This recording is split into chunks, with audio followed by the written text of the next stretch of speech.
Hey Springview, Pastor Ben here. Happy Friday night. I hope you're doing well.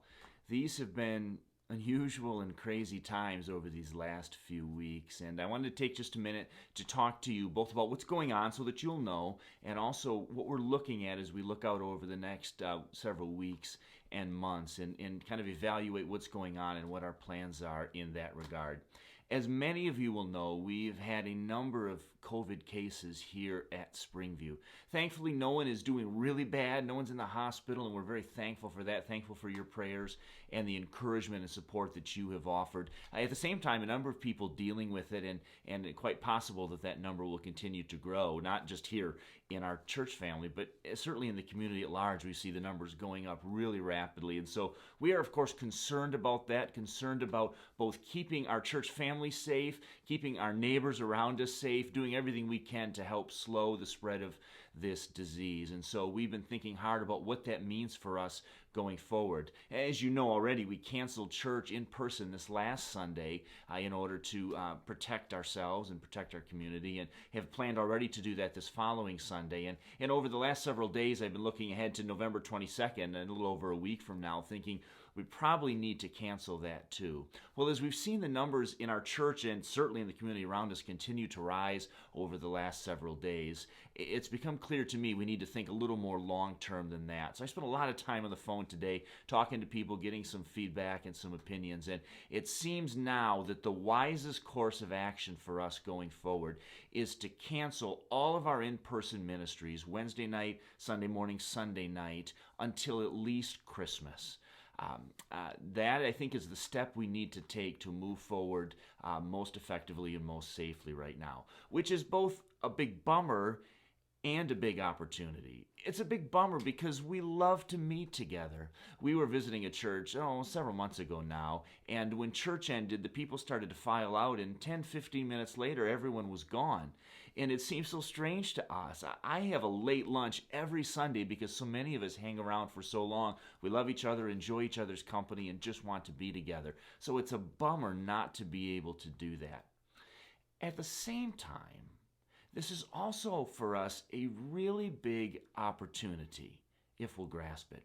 You know, we have an enemy, and that enemy would love to use COVID to break us, to break our spirits, to break our unity, to break our joy.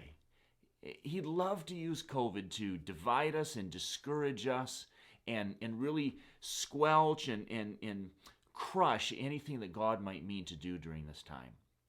Fortunately, though, we also have a God who means not to break us with COVID, but to build us through it, such that we could, by God's grace, come out on the other side of this stronger and better than we came in.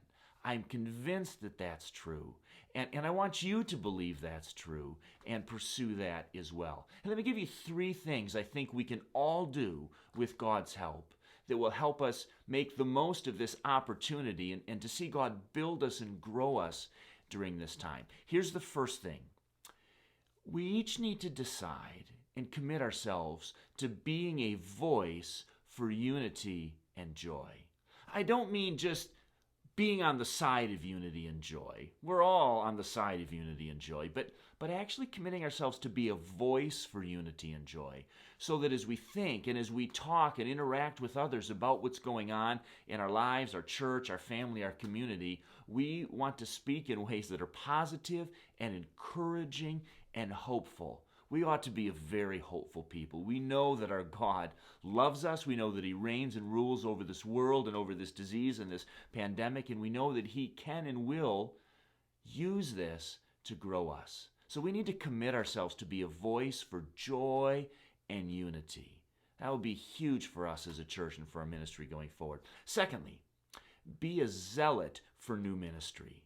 A zealot. I don't just mean, well, we'll try it out. We'll see how it goes. Maybe if I have time. No, I mean, be a zealot for new ministry. We are already thinking and planning ways that we can do a better job of connecting and growing each other, pursuing ministry together, even when we can't meet here.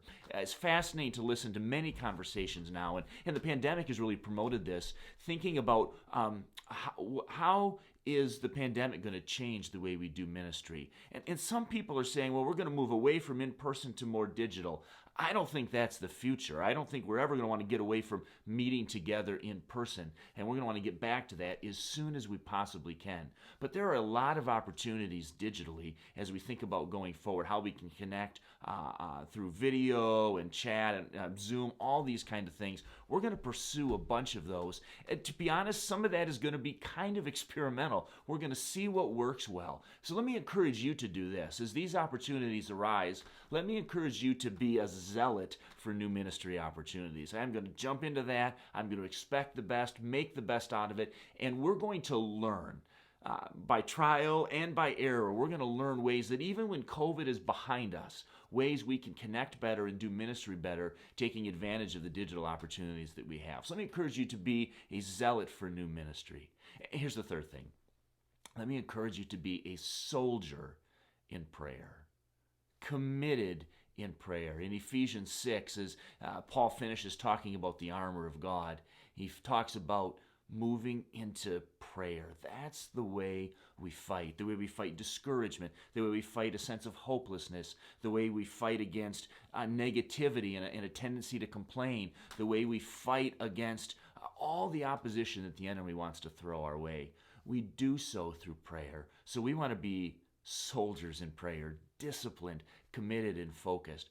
I am confident that God can and will use this time to build us rather than break us. He's working all things together for good. And so if we commit ourselves to these things, God will use this time to build us. We'll come out on the other side of COVID stronger than we entered. So let me encourage you to commit yourself to be a voice for joy and unity, to be a zealot for new ministry, and to be a soldier in prayer. Look, I don't anticipate us meeting again until at least Christmas. Now, if events and circumstances change, we'll meet again as soon as we can, as soon as it seems safe and wise. I think it's going to be at least till Christmas, and it may be even longer.